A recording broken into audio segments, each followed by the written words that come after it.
Hi, how you doing? I'm John, and I have a Liquid Logic Versaboard. It's a hybrid kayak paddleboard thing, and I've outfitted it really nicely for fishing. So I thought I would make a little video showing it off and seeing, if anybody wants to do what I did, now you know how. So here we go. Here's the board itself, kind of fully assembled, and I guess what makes most sense is to take you from front to back, okay? Starting off in the front, you always got to bring a dry bag out with you. There's always all kinds of necessities you don't want getting wet. I keep a blanket in there. I keep some sweatshirts in there and stuff, some granola bars. Next, we got a fish finder that I installed here. Little Lowrance unit, and the cool thing is I got the battery all stashed up in this little box, okay? So it's kind of waterproofed. Got the right amount of wire running out over here. And what I did was, I bought an extra scupper plug, and I rigged this little transducer to the bottom of it, so what's beautiful is it slips right in there and seals in nicely, okay? Tracks the bottom. It's also a GPS unit. I think it's pretty great.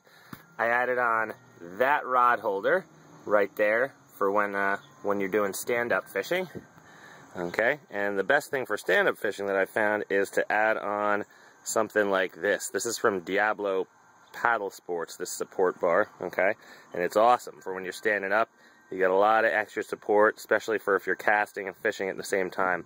What I also did was add paddle holder onto the side here, because when you're standing up, it is not convenient to put your paddle down all the way over on that paddle holder.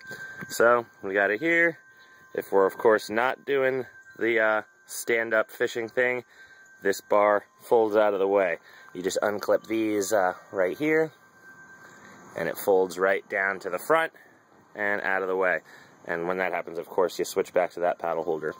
Next thing that happened is I initially paid $300 for their crazy aftermarket seat, but then I found this at Sports Authority, and I like this actually a lot better. It's just a folding stadium chair setup, okay? That was $30. And it fits in nicely. I added a couple wooden rails to the bottom to sort of raise it up more, and it's pretty much the best. I don't recommend paying $300 for the Liquid Logic seat. Here we just have the tackle and stuff bungeed down. Another rod holder back here for when you're fishing from the kayaking position. It's also nice for trolling. Here we have some more rod holders that I kind of attached to the back here. Just your standard sort of PVC stuff.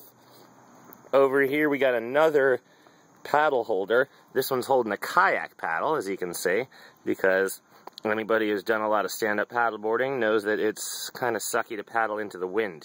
You turn into a human sail. So that eliminates that problem. You just sit down when you're paddling into the wind. And this is something pretty cool. This is a stakeout pole that I use as a shallow water anchor. It telescopes down to it telescopes down to this length, and it untelescopes up to about 16 feet long, so that's pretty good. I carry a traditional anchor for if I need to go deeper than that, but usually I don't. And I just added a little boat ruler over there, convenient for when you catch fish. That's pretty much the whole deal. I will show you the last thing that I really, really like about the Versaboard. I didn't do this. It comes with this. A little tag-along wheel. So that makes it pretty easy to get this thing around, load it onto the top of the car and stuff. Okay, I think I pretty much showed you everything I did to it. Feel free to email me if you have any questions, but it's a pretty easy board to modify, and I'm pretty glad I did. See you later.